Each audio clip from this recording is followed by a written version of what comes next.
Good morning, restaurant owners. Welcome back to our weekly live training. My name is Tim Cernat. I'm the founder of Financial Optics, where we help independently owned restaurant operators improve profits and cash flow with financial clarity, actionable financial insight, and strategic foresight. This weekly training is designed to help you use your accounting systems to make better financial decisions, and with that, become better operators. So we've spent the last 3 weeks on food cost side of prime cost, the 5 moves overview, food cost control tools, and menu engineering. This week, we're shifting to the other half of prime cost. And for many of you, this is the one that causes the most stress, labor cost. So let me share my screen and we'll get started with the slide deck. So labor cost, your biggest cost might be your biggest profit lever. So controlling your labor cost is one of the most difficult things restaurant owners undertake. It's complicated. You're dealing with humans, not ingredients. There are a lot of moving parts, and honestly, it's a lot easier to look at your food costs and implement processes and procedures than think about managing your labor correctly. But it is doable and it can be improved significantly. So here's some of the latest data from the NRA, National Restaurant Association, and it tells us that full service restaurant labor costs hit 36.5% of sales in their most recent study. Historically, that number has been closer to 33%. So labor has structurally shifted upward. That's a big shift, 36 and a half to 33, or 33 up to 36 and a half. Wages are higher and competition for good people is fierce. But here's what's really interesting for the full service operators who actually reported a pre-tax profit, their labor was 34.2%. That's more than 2 percentage points below the median. And on a $2 million restaurant, 2 points is $40,000 a year directly to your bottom line. Same labor market, same wage pressure, different approach. And only about a third of restaurants actually hit their labor cost targets. 44% spend more than they planned or budgeted. So the majority of restaurant owners are spending more on labor than they intended, which means there's a real opportunity for the ones who get this right. All right, moving on to the two-part series on labor optimization. So the typical mindset is to think of labor as a cost to be controlled, something to minimize or cut.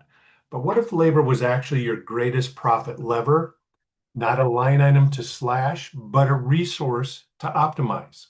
That shift in thinking is the foundation of everything we're going to cover today and next week. We're going to cover this over 2 weeks because controlling your labor costs, managing your labor cost efficiently is a big topic. It's a big job and it's a difficult job for restaurant owners and operators. This week is the conceptual foundation, how to think about your labor, the mindset, and the framework.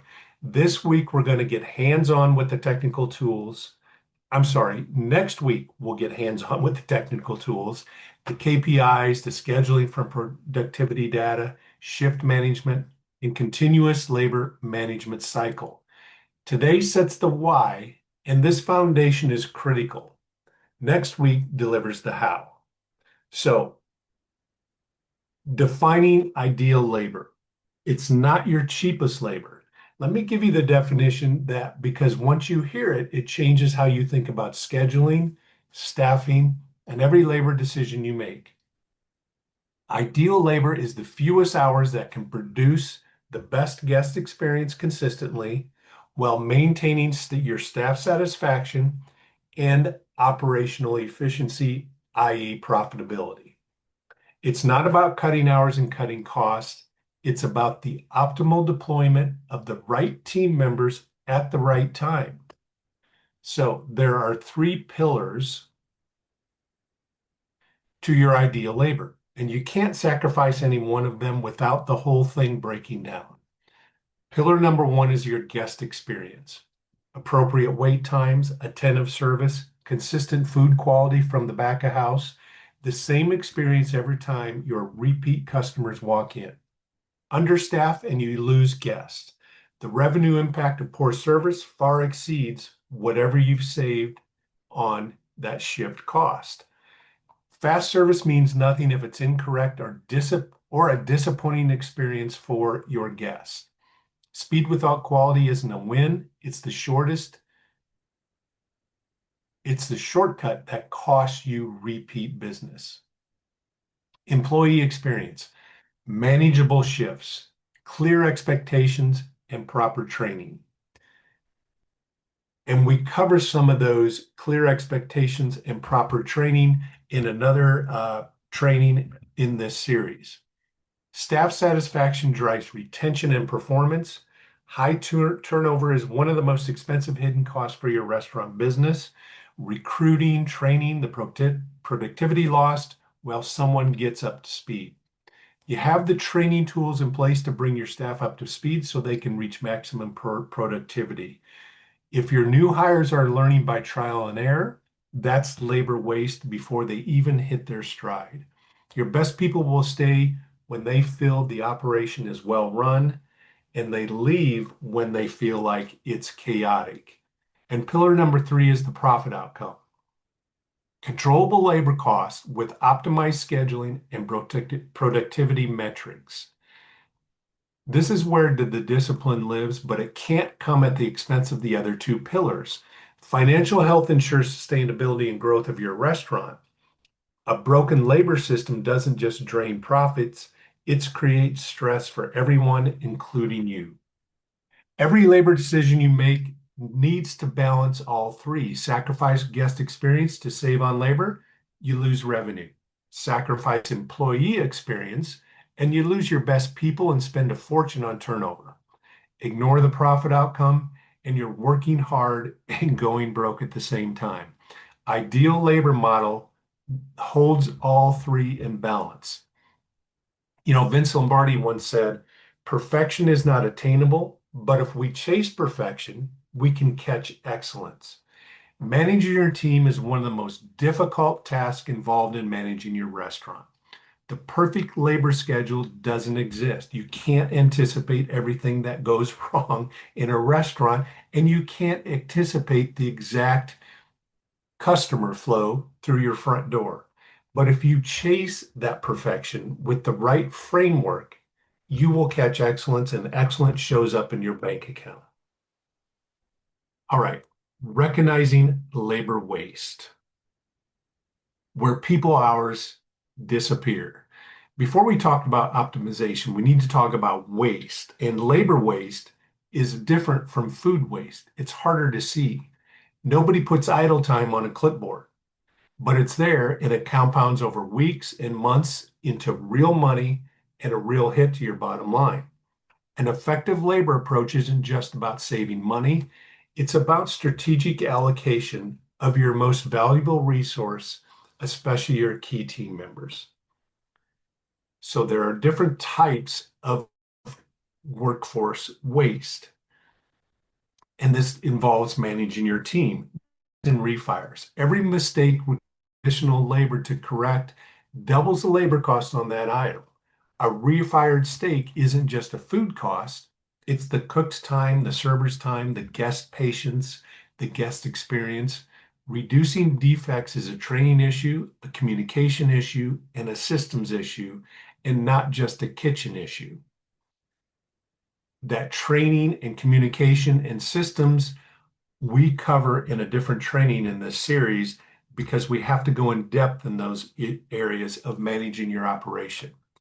Overproduction, making too much food just in case leads to waste. It's a simple concept, but it happens all the time in restaurants. That overproduction wastes both food and the labor that went into preparing it. Waiting and idle time, staff not actively producing during their shift. This isn't laziness, it's usually a scheduling or deployment problem. You've got the right people at the wrong times, and you haven't matched staffing levels to actual customer flow. We're going to look at some of the tools to address this today and next week. Non-utilized talent. Your $22 an hour sous chef doing $15 an hour tasks. High-paid staff doing low-skilled work that could be handled by someone at a lower wage level. This is one of the most common and expensive forms of labor waste, and we're going to look at a tool that makes this very concrete in just a few minutes. All right. Operational waste, when systems cost you hours.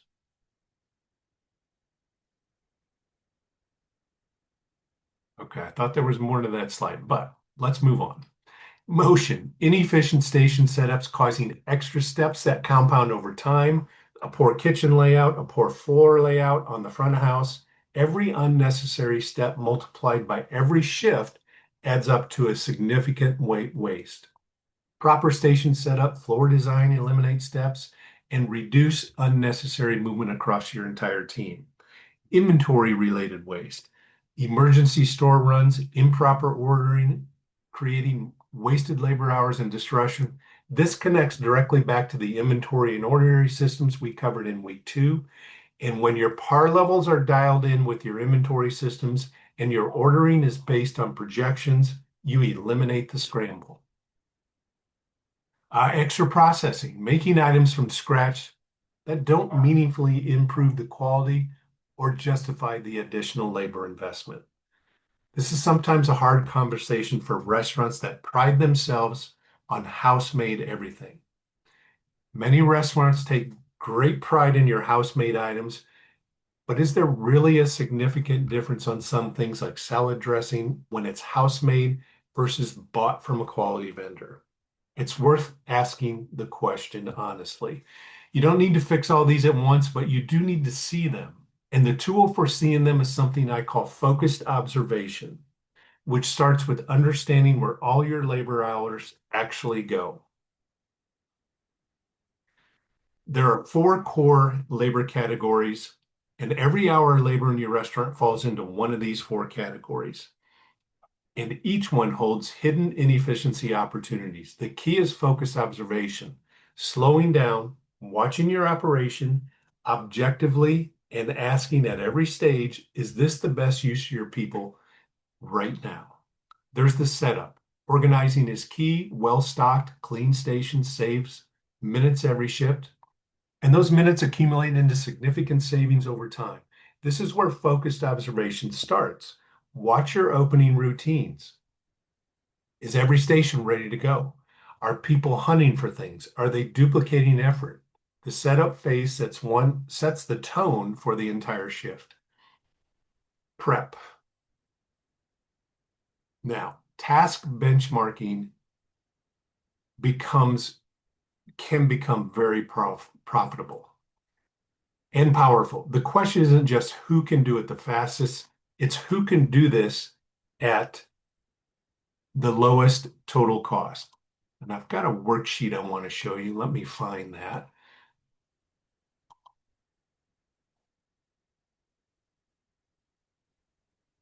Here it is.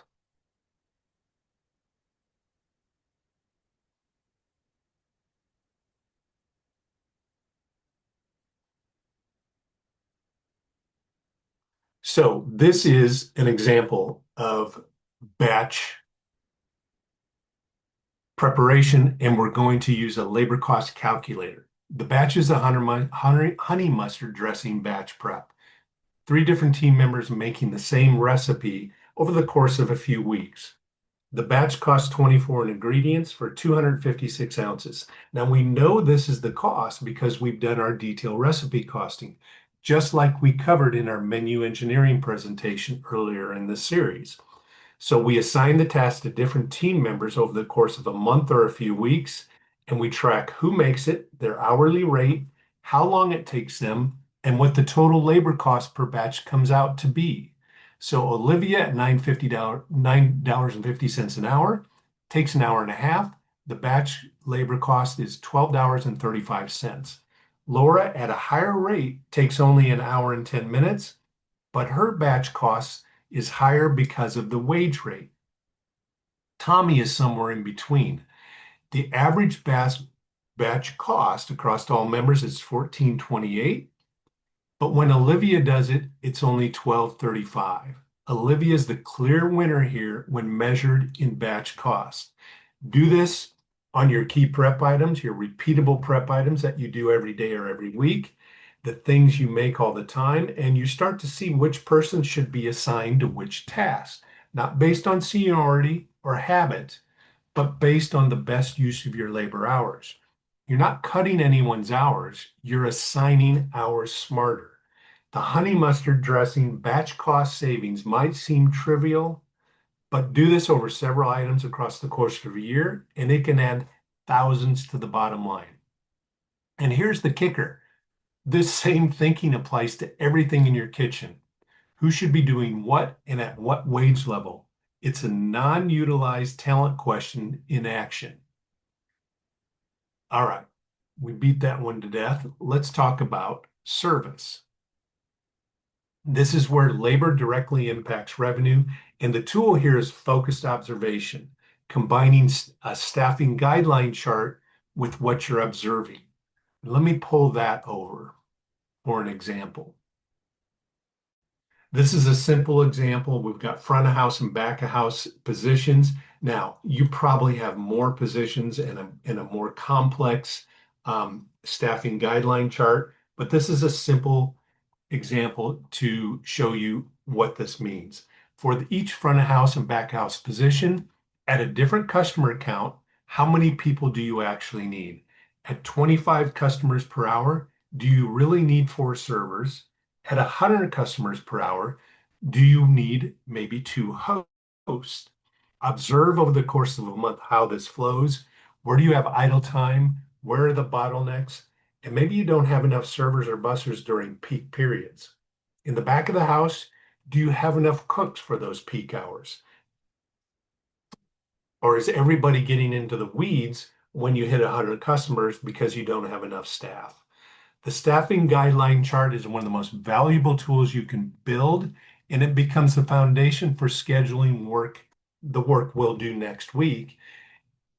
It tells you at this volume, here's the staffing level that balances guest experience, the 3 pillars, guest experience, employee experience, and profitability.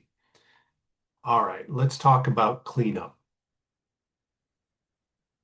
So implementing pre-closing duties and efficient breakdown procedures to reduce after-hours labors and to set up the next shift for success. But always ask, are these pre-closing duties disrupting your guest experience? Back of house, usually not. Front of house, you maybe need to be more careful. At the later seatings, maybe reduce one room or one side of the room and narrow it down to a couple stations, and then start the pre-closing duties without disrupting guests who are still there. All right, let's talk more about focused observation. So here's the thread that runs through everything we covered today.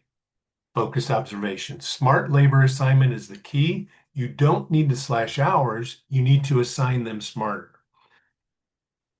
And assign them, you need to slow down and actually watch what's happening in your restaurant.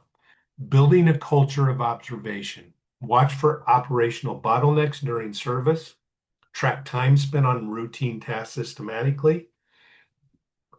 And question every efficiency and necessity for each process. Here are the questions you should ask along the way. How long should this task take to complete? Is the job being done the most efficient way? Could someone at a lower pay rate handle this effectively? And what obstacles are preventing faster completion?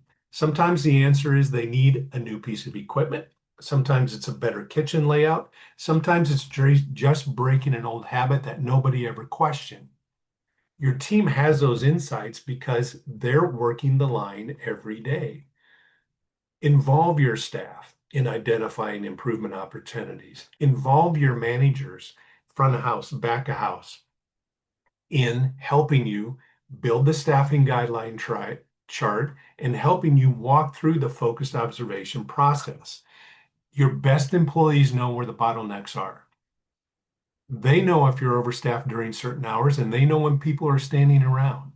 And here's the thing, your best people don't like idle time. It makes the day longer. They want the operation to run as efficiently as you do. Ask them what slows you down. What do you need that you don't have? Is there a better way to do this? When you incorporate their ideas, they become invested. They own the improvements because they helped create them. Okay, here's your focus observation assignment between now and next week, because you kind of need that staffing guideline chart to apply some of the KPIs and processes and procedures we're going to cover next week. Remember, next week is more technical and detailed, so get started over the next few shifts, slow down, watch your operation through the lens of what we built today. Look at each of the four labor categories. Using the guiding questions, talk to your managers and your team and take notes on what you see. Complete a staffing guideline chart in the short time you have over the next week. You can improve it after next week's training, but work through it over the next week. And when we come back, we'll start digging into KPIs, scheduling, shift management, and you'll have real observation to work from, not just assumptions. Okay, so let me tie this all together as we wrap this up. Ideal labor stands on three pillars: guest experience, your employee and your team experience and satisfaction, and a profitable outcome. You can't sacrifice any one without the whole system breaking down. Labor waste hides your workforce in your operations, and the only way to find it is with focused observation. Slow down, watch, and ask the hard questions and involve your team. Don't need to slash hours necessarily, but you do need to assign them smarter. The incremental improvements you find across setup, prep, service, and cleanup compound over time into real dollars to the bottom line. And remember, perfection isn't attainable when it comes to managing labor. But if you chase perfection by implementing these procedures we're talking about this week and next week with the right framework, you can catch excellence. So next week is part two.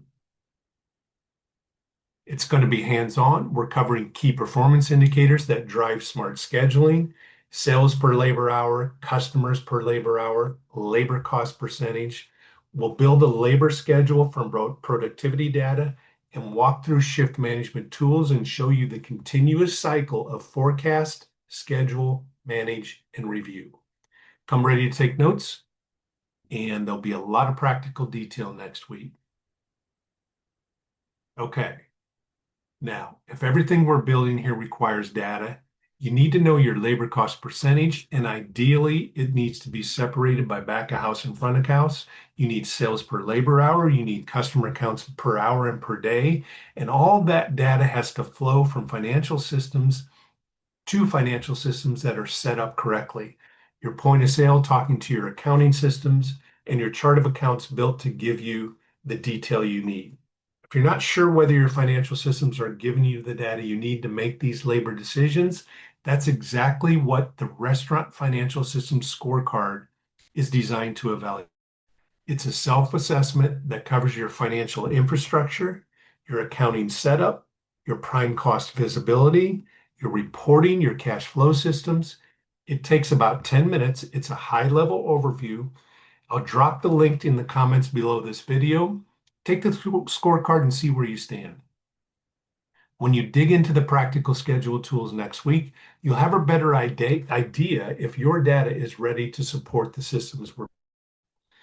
However, some of you might just want to get on a call with me and discuss how all these pieces fit together in your restaurant. And that's great. I love talking to restaurants. So I'll leave my calendar link in the comments.